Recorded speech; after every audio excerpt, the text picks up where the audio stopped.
Acabo de tancar un precontracte amb Berlín, però proposen un altre repertori. Dvořák. Fa anys que no toco Dvořák. 15 anys, per ser exactes.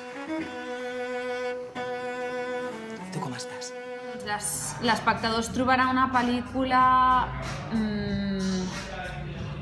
molt personal, una història dura, una història arriscada, amb una protagonista que és una dona molt forta, que ha lluitat sempre per fer el que li venia de gust, que era bàsicament tocar el violoncel, passant de tota la resta, no? Relacions personals incloses, i d'alguna manera és algú a qui el dolor canvia la vida, no? Llavors és una història complicada, no? Un combat de passions i d'addiccions també. Doncs des que vaig decidir tirar endavant el projecte, és a dir, ja a posar el guió en ordre, no? A realment a treballar-hi, no només a tenir idees i escriure-les en una llibreteta, 6 anys. 6 anys de la meva vida. Vaig començar fent 2 curtmetratges, un es deia Les filferrades i era documental sobre els exiliats als camps del sud de França després de la Guerra Civil. Posteriorment vaig fer un documental que era una barreja de ficció i documental, un curtmetratge que es deia Passajes i es focalitzava en l'últim dia a la vida de Walter Benjamin, que és un pensador jueu alemany que va suïcidar-se a Portbou. Posteriorment em vaig passar al llargmetratge, una mica sense voler-ho, m'hi vaig trobar, és això, a vegades les històries no em caben en curs i s'acaben convertint en llargs sense que jo ho pretengui, i era un llargmetratge que es deia Notes al peu, llargmetratge documental, una mena d'assaig sobre què queda en el nostre país després de tants anys de franquisme. I el 2010 vaig fer Hamada, que és també un llargmetratge documental protagonitzat pel Dada, que és un nen que neix i viu als campaments de refugiats saharauis enmig del desert. Barcelona 1714 està rodada, és un projecte de col·laboració que es va aconseguir rodar amb l'aportació de tècnics i actors.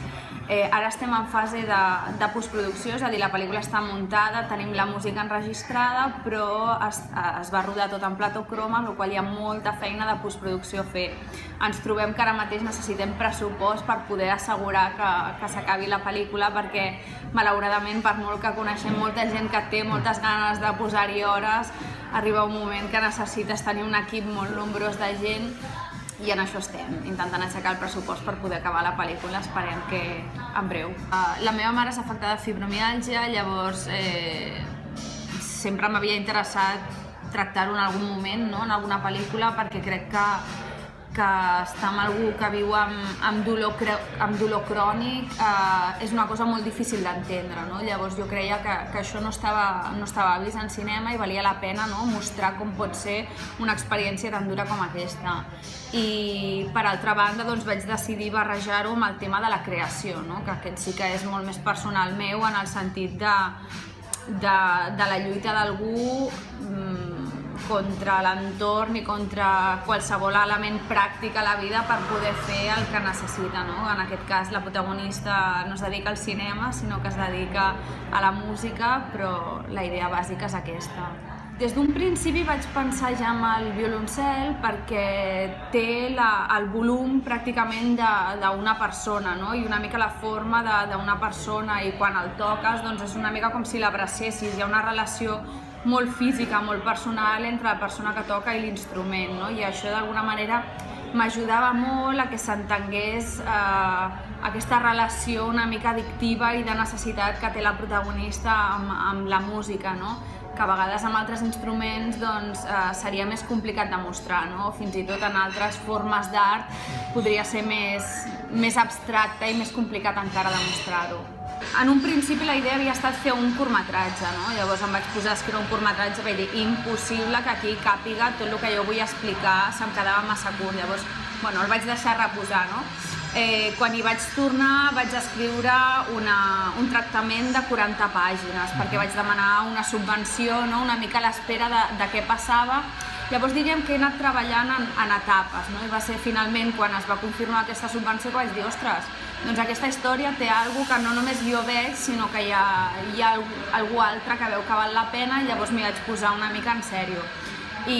Però clar, molta feina estava feta perquè aquella història ja havia estat depurada, no? Havia anat fent xup-xup durant molt de temps i d'alguna manera el que va ser l'escriptura de la primera versió de guió va ser molt fàcil, en el sentit que no vaig trigar gaire temps, però realment els personatges estaven molt treballats ja des d'abans, no? Havia anat madurant amb el temps. Doncs la protagonista és la Júlia, que és la Montse Germán, que és una violoncel·lista de llarga trajectòria, que està a la cima de la seva carrera, comença a patir dolors i li diagnostiquen fibromiàlgia. A partir d'aquí ella pot optar entre acceptar que ha de viure tota la seva vida amb dolors i adaptar la seva vida, o el que passa a la pel·lícula, que és que ella es nega una mica a acceptar això, no? Tot el que suposa de lluitar amb ella mateixa.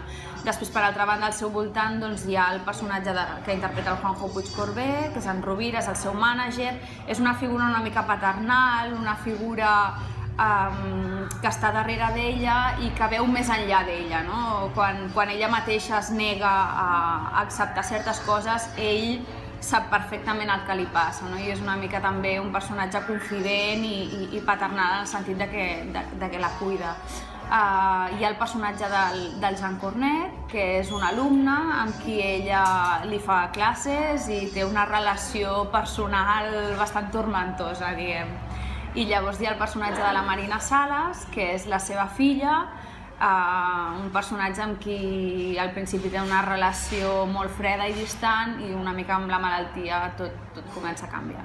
La veritat que Tarragona hi té molt de protagonisme perquè vam estar rodant-hi molt, també perquè hi ha molts tècnics de la ciutat que hi van treballar i perquè d'alguna manera jo soc d'aquí i he tingut també sempre molt clar que volia utilitzar localitzacions de la ciutat que d'alguna manera són perfectes i que en canvi han estat poc explotades en cinema, no?